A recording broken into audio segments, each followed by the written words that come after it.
네, 6월 10일 김은지의 뉴스인 두 번째 코너 박지원의 내가 해봐서 아는 데입니다. 정치구단 박지원 의원과 함께 정치 현안 들여다보는 시간인데요. 바로 모시겠습니다. 의원님 안녕하세요. 안녕합니다만 내가 해봤는데 요즘 윤석열 대통령의 마음은 전혀 모르겠어요. 아, 정치구단도 읽을 수 없는 윤석열 진짜 정부, 몰라요. 윤석열 정국이라고 예. 할 수 있네요. 네, 대통령.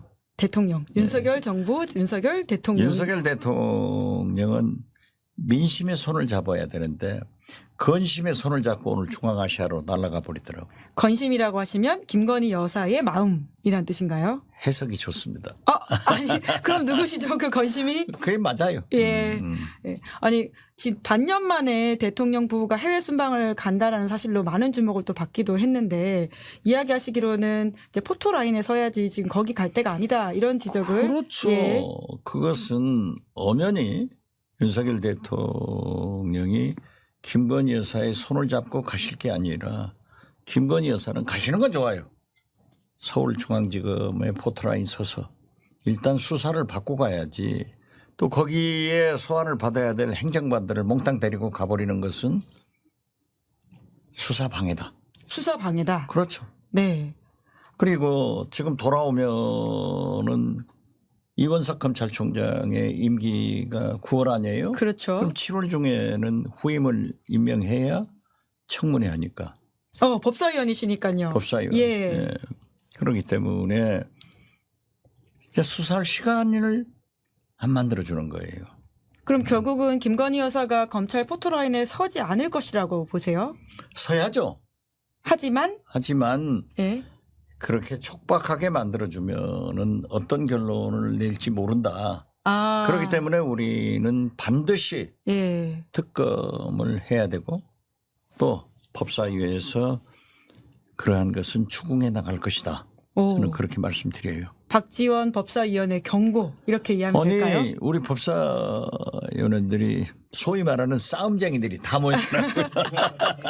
아니 지금 화려하더라고요 면면이. 지금 네. 박지원 의원께서 꼽고 계시는 지금 유망주 누군가요? 정청래 우리 법사위원장 그리고 서영교 최고위원 김영민 수석부대표 다 기라성 같아요. 네, 거기다가 박지원 의원. 거기에 장경태 최고위원 또 지도부 고검장, 모두가 있네요. 고검장 출신의 박현택 의원, 이건태 의원 법조인들이 꽤 있습니다. 그리고 네. 이성윤 서울고검장, 중앙지검장 이런 분들이 모여있기 때문에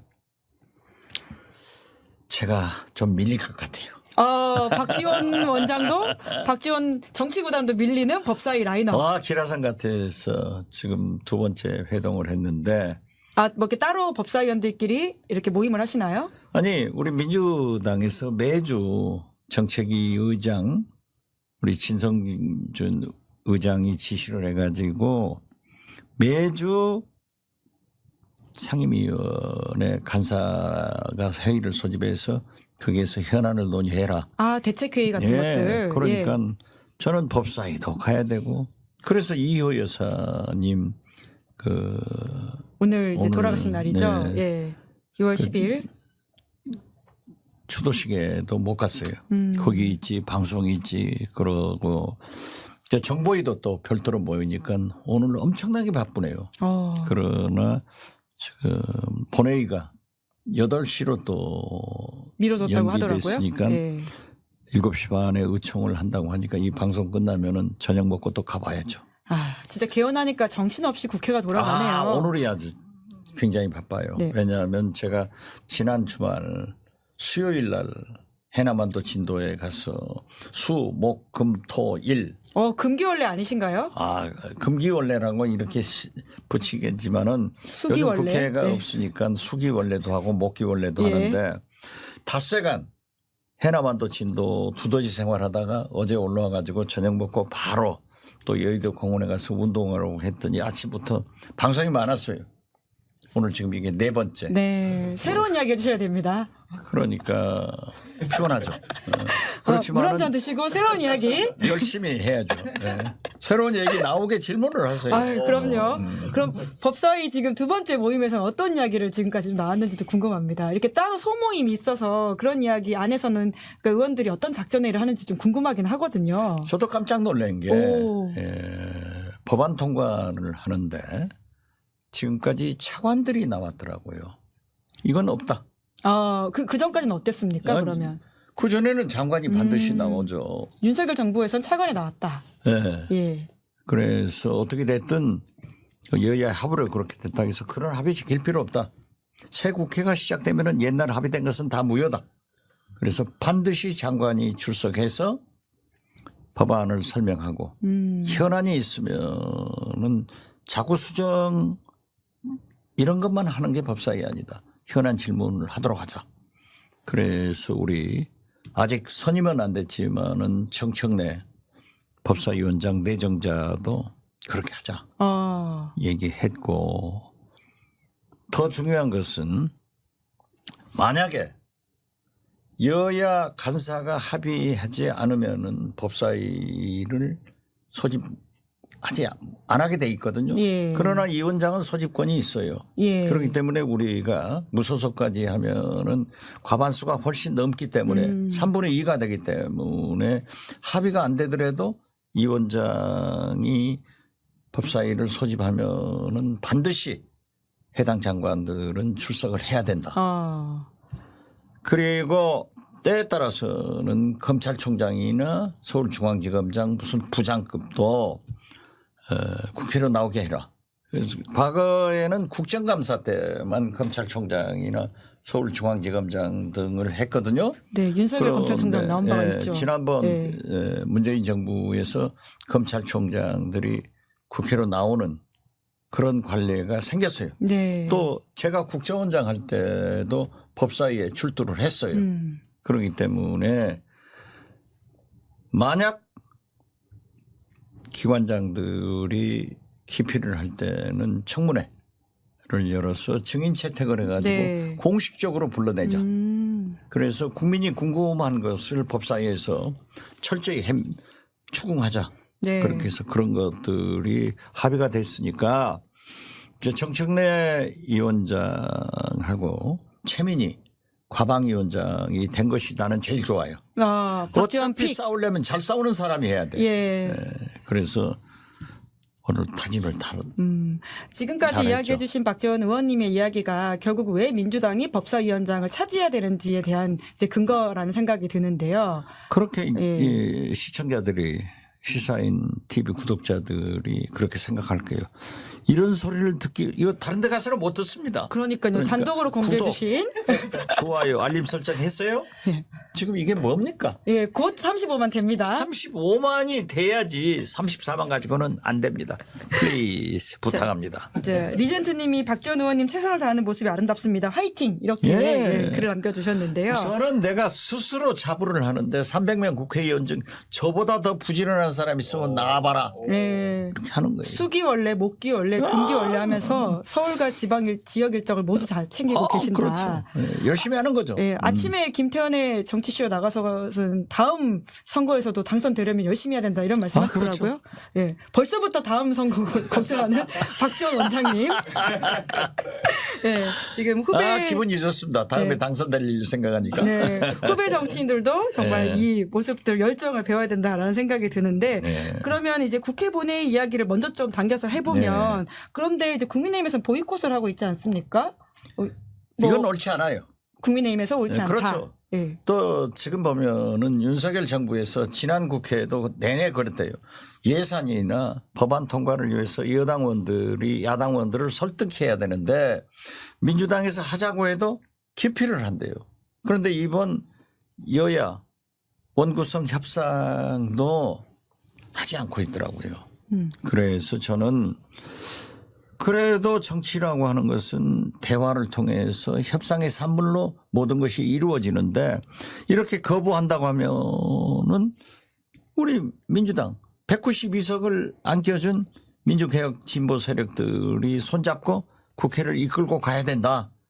그러니까 우원식 의장께서도 지금까지 기다렸기 때문에 오늘 본회의에서 11개 상임위원장 선거를 하겠다고 하는데 아직 여야 원내대표를 좀 설득하는 그런 시간이 아닌가 저는 그렇게 생각합니다. 네. 해야죠. 예. 원내대표만 3번 하셨잖아요. 특히나 예. 그때가 다 야당이셨던 걸로 제가 그렇죠. 기억을 하는데 그러면 지금 이제 야당 원내대표는 어떻게 좀 대응해야 된다고 보십니까? 여당 원내대표는 정치는 민심을 따라가야 돼요. 국민이 왜 민주당한테 180석에 부족한 171석을 주었는가? 왜 민주진보개혁 세력한테 200석이 안 되는 192석을 주었는가? 이것은 거듭 말씀드리지만은 민심은 윤석열 대통령, 이재명 대표가 공동 정권이다. 그렇기 때문에 공치를 해라, 협치를 해라 하는 건데 이게 안 되면은 192석을 안겨준 국민들에게 우리 안 됩니다 하고 있을 수는 없는 거 아니에요? 그렇기 때문에 원구성하고 제대로 하자. 그래서 제가 그러한 것을 예상해서 법사위가 만약에 여야 간사 합의가 안 됐다고 해서 안 열면 안 된다. 이 원장이 소집해서 해나가자. 이런 거죠. 그러니까 해나갈 거예요. 네. 그럼 여당 원내대표한테 좀 조언을 해주신다면요. 이런 협상에서 이렇게 해라. 여당 원내대표는 어차피 민심은 108석이에요. 야당은 192석이기 때문에 그러니까 민심에 걸맞는 의석수로 인해서 7석 상임위원장을 배분됐잖아요. 여기에 응해라. 지난 21대 국회에서도 응하지 않다가 18개 상임위원장을 다 민주당이 소위 독차지했단 말이에요. 속된 말로 독식을 했는데 그러다가 한 10개월 흘러가니까 당시 비서실장인 정진석 원내대표였는데 제가 그분한테도 저하고 가까우니까 야, 너 3선 되면은 국회의원들이 원내대표도 한번 하고 싶고 상임위원장도 한번 해야지. 지역구에 가서 뭐 하겠느냐. 너 절대 안 된다.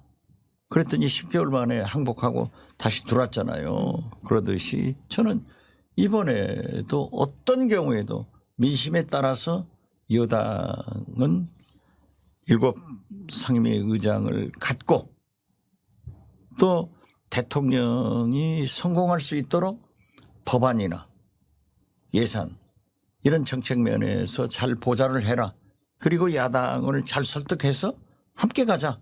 저는 그렇게 말씀드립니다. 네, 3개 중에 하나라도 줘야지 협상이 되는 게 아니냐 이런 이야기를 여당에서는 하더라고요. 과방위 법사위. 아니 운영위. 그러니까 그것은 예. 협상을 해봐야 알지. 제가 원내대표도 아닌데 뭘 줘라 안 줘라 이건 아니잖아요. 또 전략상으로도 얘기할 수 없는데 아니 임을 봐야 뽕을 따지.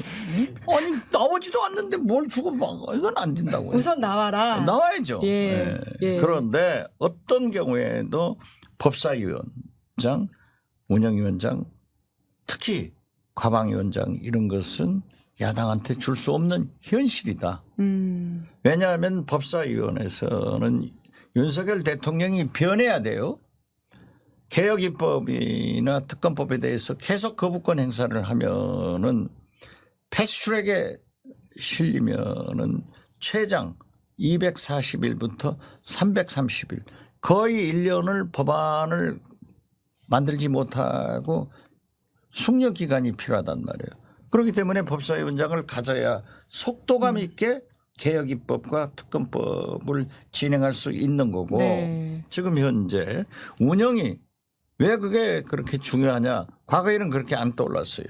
최상병 특검 여기는 지금 현재 윤석열 대통령이 깊숙하게 혐의가 있어요.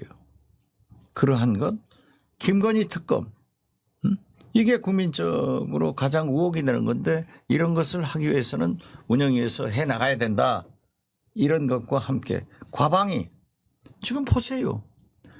방송통신위원회가 협의기구인데 김홍일 방통위원장하고 대통령 추천 2사람 방통위원이 2사람이니까 협의한다 해가지고 다 하잖아요. 지금 방송을 엉망으로 만들려고 하잖아요. 유일하게 남아있는 MBC나 EBS 이런 걸 하려고 하니까 또 방심이 이게 문제 많지 않아요?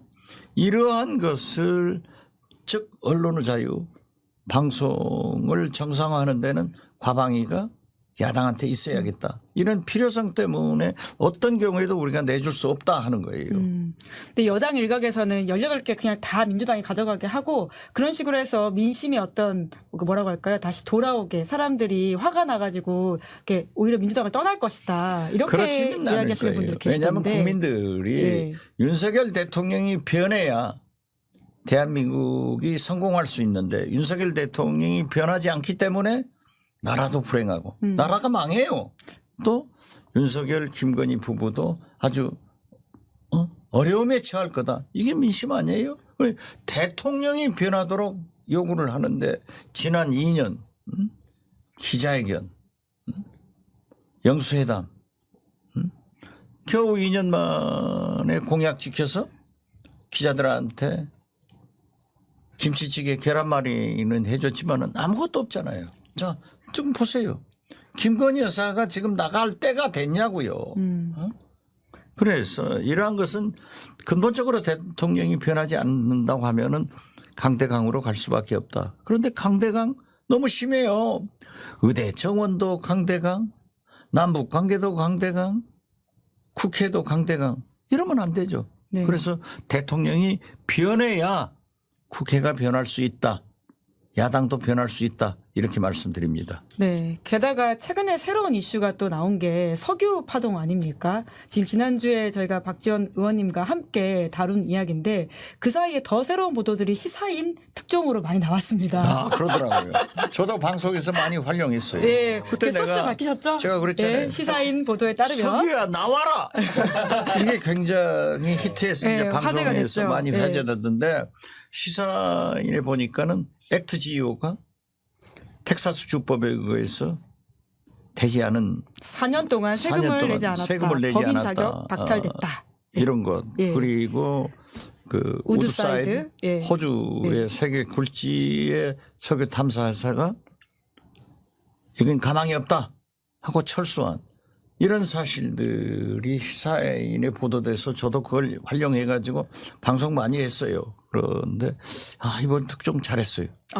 주한 기자가 또 새로운 기사를 준비하고 있습니다. 그런데 예. 제가 그건 좀 파봐야 되겠어요. 어떤 걸 또 좀 우리 파면 될까요? 국회에서도 얘기를 하는데 액트 GEO가 4년간 아무런 실적도 없고 법인이 정지됐잖아요. 텍사스 주법에 의거해서.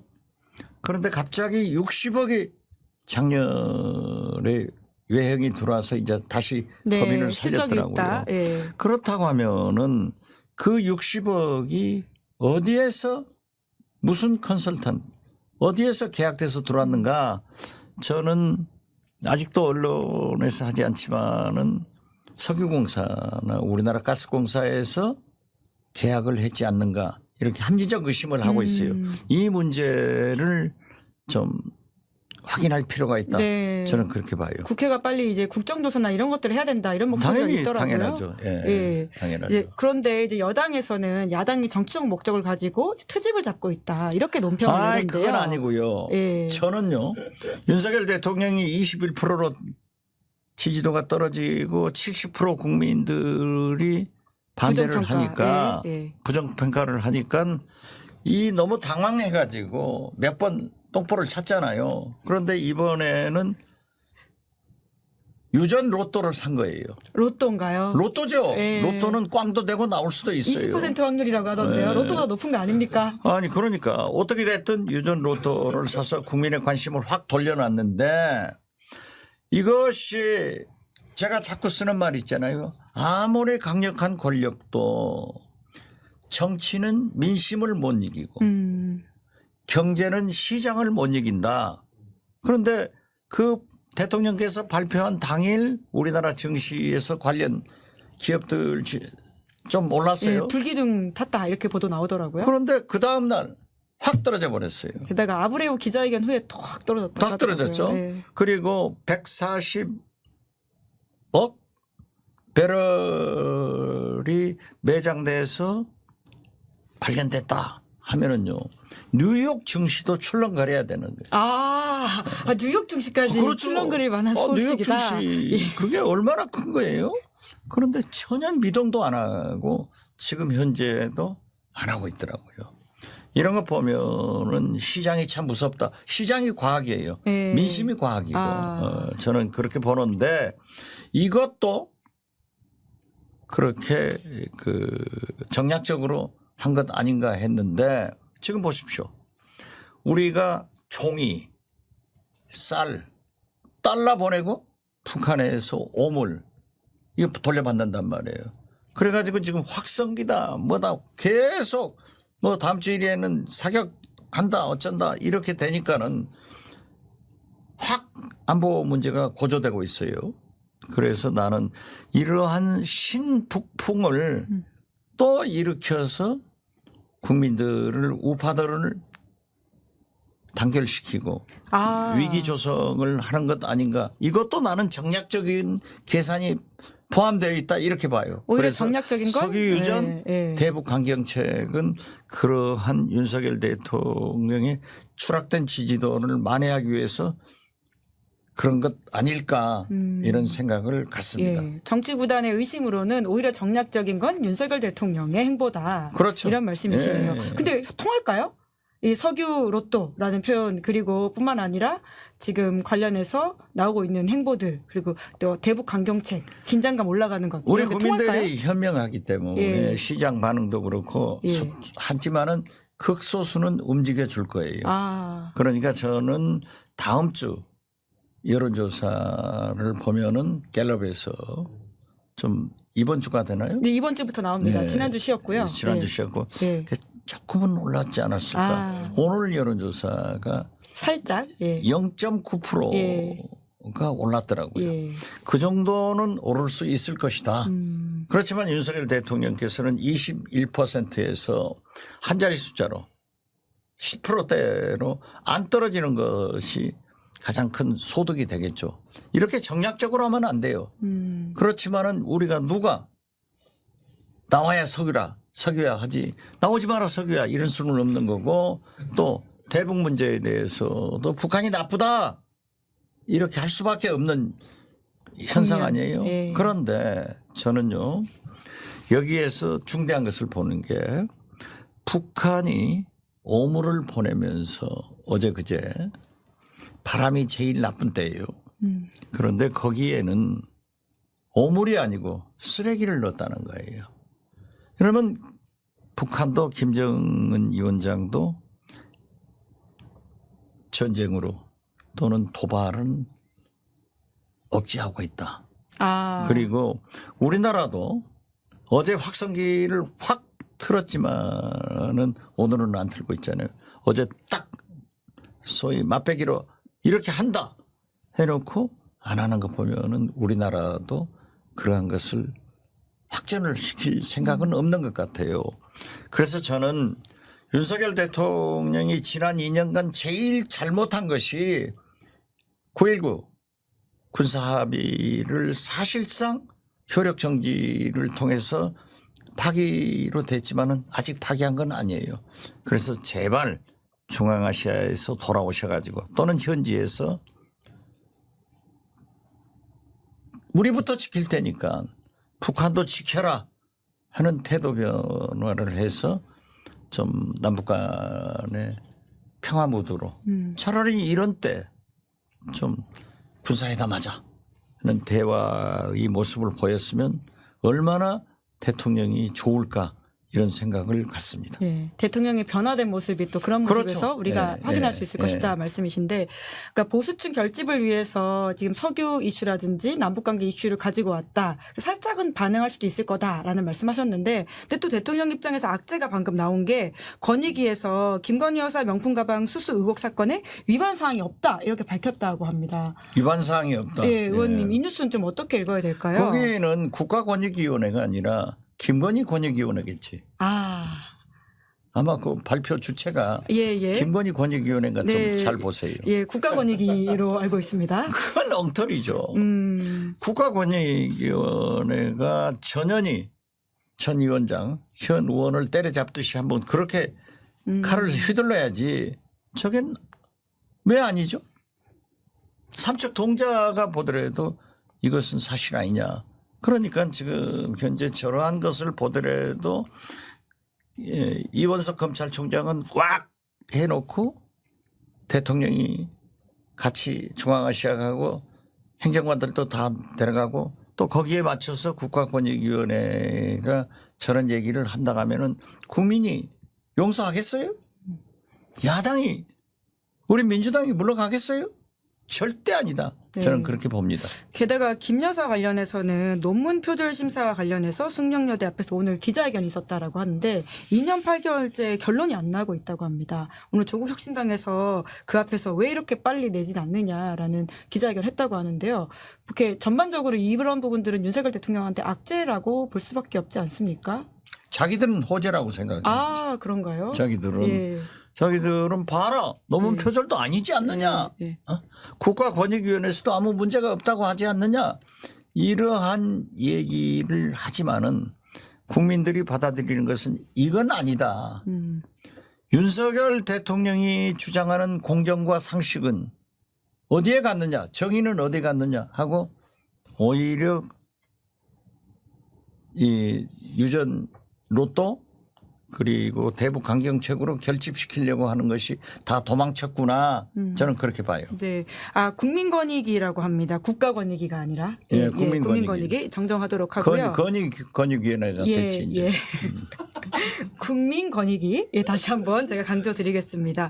네, 또 이제 정부 입장에서는 이제 주말 사이에 특히 여당 인사들이 많은 메시지를 냈던 게 이화영 전 부지사 1심과 관련돼 있는 부분이거든요. 이제 이런 것들을 정부 여당발 호재라고 여기고 있는 게 아닌가라는 생각이 들 정도로 많은 메시지가 나왔던데 좀 이 상황들은 어떻게 좀 펼쳐질 거라고 보십니까? 제가 해남에 있으면서 SNS에다 올렸어요. 이건 아니다. 했더니 엄청나게 기사가 많이 났더라고요. 응? 그건 뭐냐 하니까는 저는 국정원장을 했기 때문에 국정원의 문건을 보면은 진짜인가 가짜인가를 식별할 수 있잖아요. 예. 그런데 국정원에서 소위 블랙 요원이 800만 달러 쌍방울에서 북한에 제공한 돈은 안보수 대북 사업하시는 분이 있어요. 거기하고 북한의 김성애 부장이라고 있어요. 저하고도 잘한다니까요. 그런데 그분하고 해서 주가 조작으로 돈이 왔다 갔다 했다. 그렇기 때문에 국정원으로서는 여기에 개입하지 않겠다. 대북 사업이 아니다. 이런 결론을 문건을 작성했더라고요. 그런데 그걸 수원지검에서 국정원 압수수색을 통해서 그게 확보가 됐단 말이에요. 거기에 500만 달러는 뭐 스마트폰, 300만 달러는 주가 조작 이런 것으로 명기돼 있지만은 이재명이란 말이 이자도 안 나와요. 제자도 안 나와요. 그런데 그렇다 하면은 그것은 제일 정확한 증거 아니에요?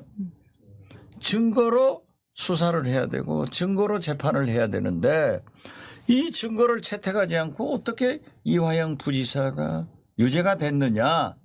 내가 볼 때는 항소심에서 무죄로 나는 확신한다. 증거가 있기 때문에. 그랬더니 그렇게 기사가 많이 났어요. 그게 틀리면은 안 나겠죠.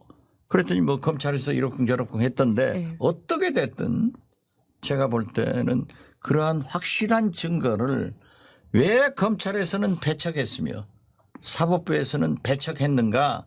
항소심에서 그러한 것이 되면은 저는 이화영 부지사는 무죄고 무죄가 되건 안 되건 이재명 대표하고는 연결이 되지도 않는다.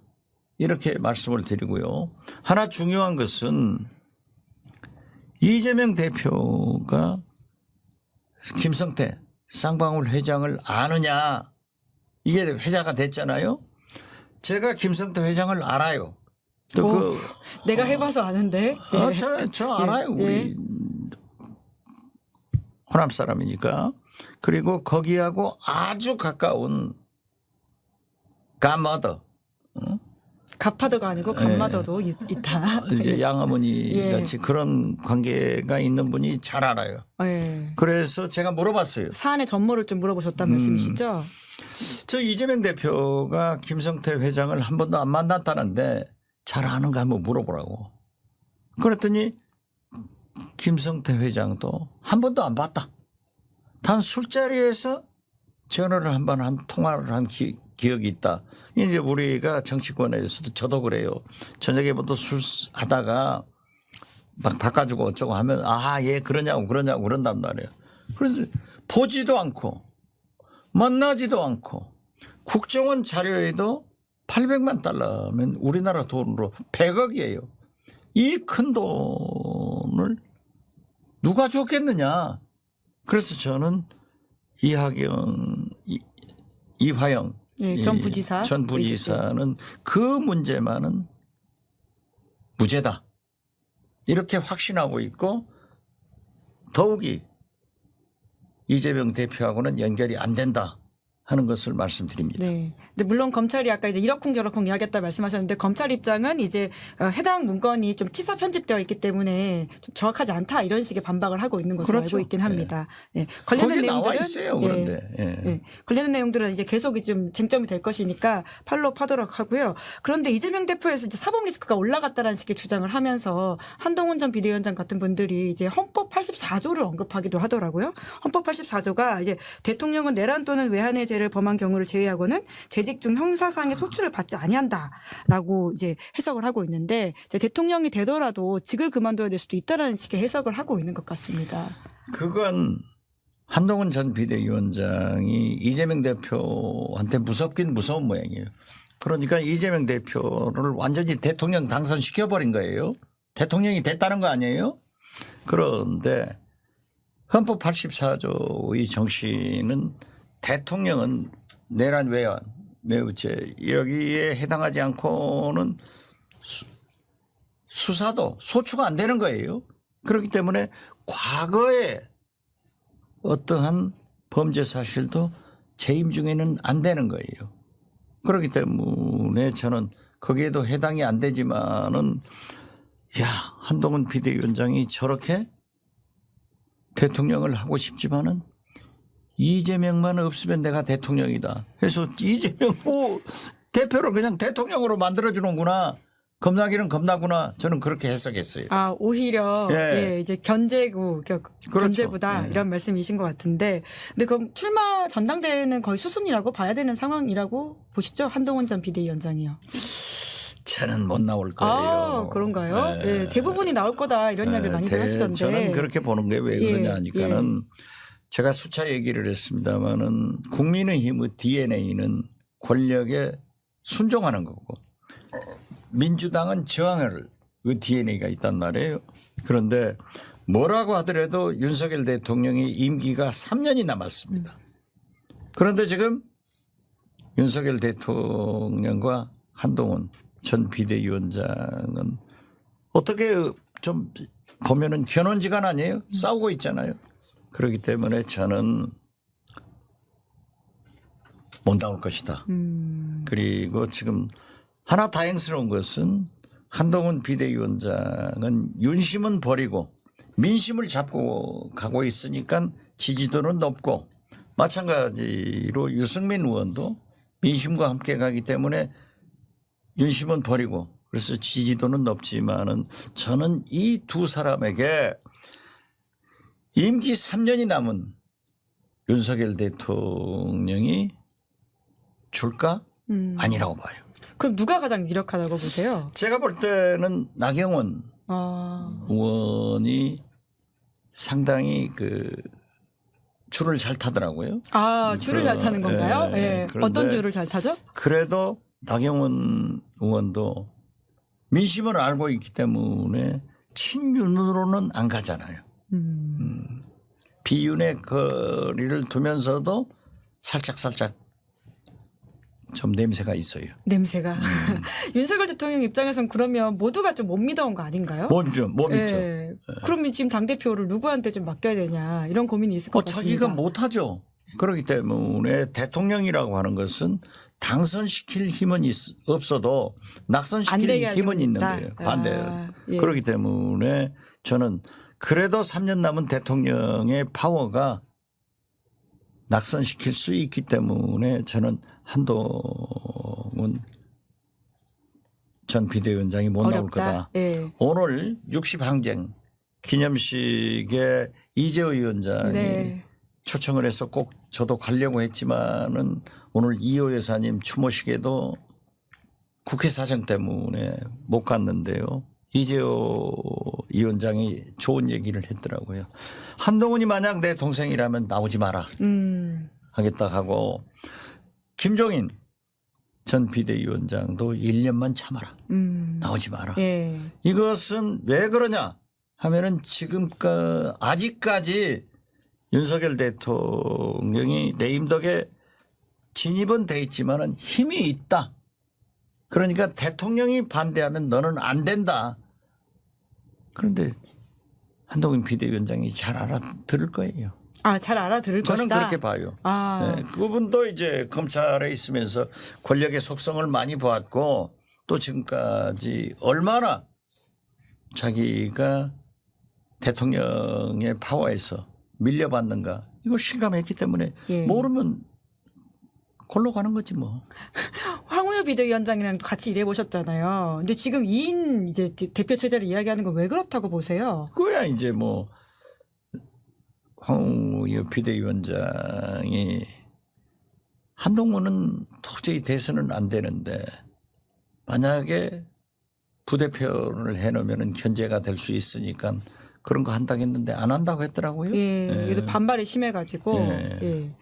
네, 결과적으로는 이 견제구를 던질 수 있는 많은 사람들이 뽑힐 수 있을까 이런 의문들이 국민의힘 안에서도 있더라고요. 그것은 거듭 네. 말씀드리지만은 국민의힘의 미래를 위해서는 윤심을 버리고 민심을 잡고 가는 사람들이 돼야 되지만은 권력의 속성상 윤석열 대통령의 성격상 그것을 용납하지 못한다.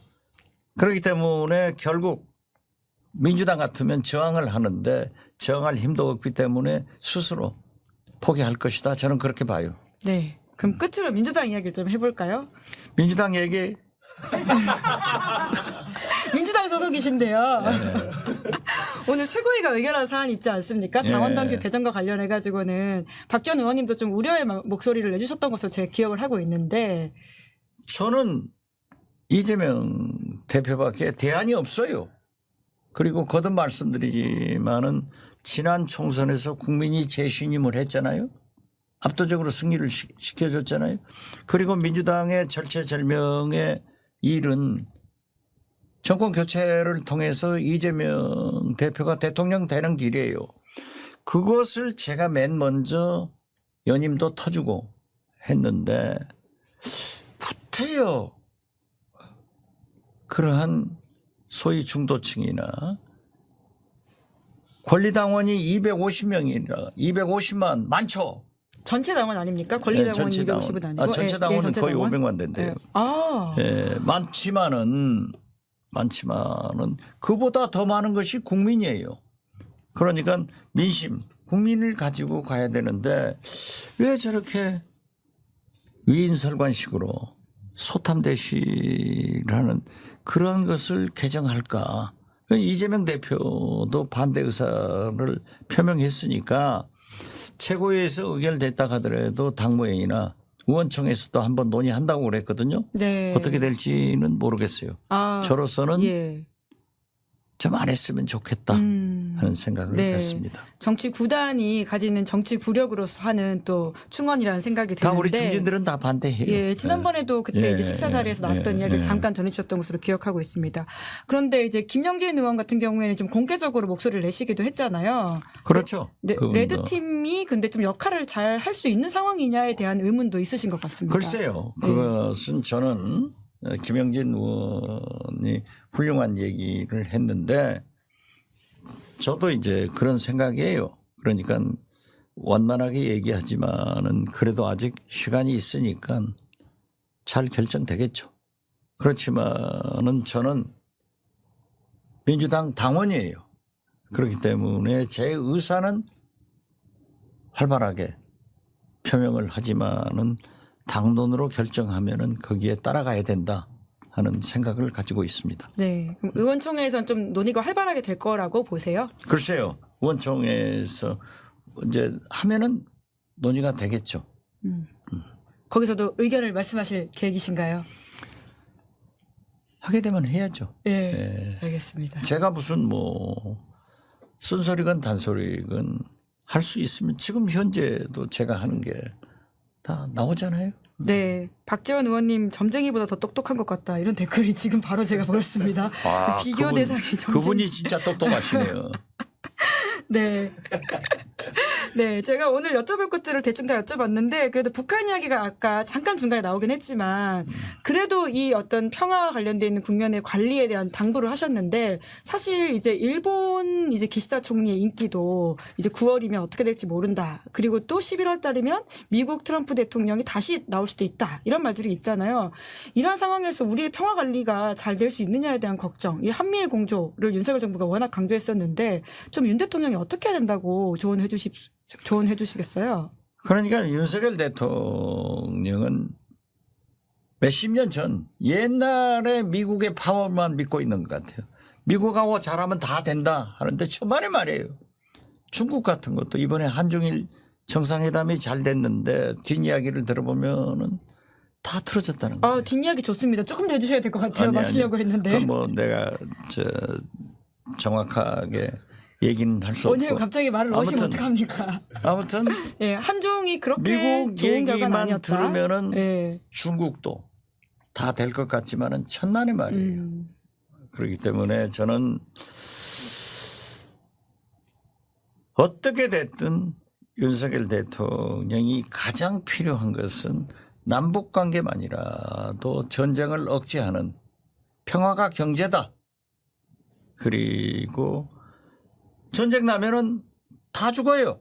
누구만 살고 누구는 죽고 이게 아니기 때문에 저는 마치 북한도 오물 대신에 쓰레기를 보낸 거 보면은 확전을 안 하고 싶고 우리도 대북 방송을 어제만 하고 오후에는 안 하고 오늘도 안 하잖아요. 자제하고 있다. 네, 예. 이런 것을 살려서 좀 차라리 대화로 과거에 제가 국정원장을 할 때는 하트라인이 있으니까 이런 일 있으면 다 전화로 연락하고 문건으로 왔다 갔다 했어요. 근데 지금은 다 끊겨버렸으니까 차라리 이러한 때 윤석열 대통령께서 군사회담이라도 제안을 해서 판문점에서 만나가지고 선이 이어질 수 있도록 대화가 될 수 있도록 이런 정책으로 나가주시고 9.19 군사합의는 완전히 파기 선언이 아니기 때문에 북한이 지켜라 우리도 지키겠다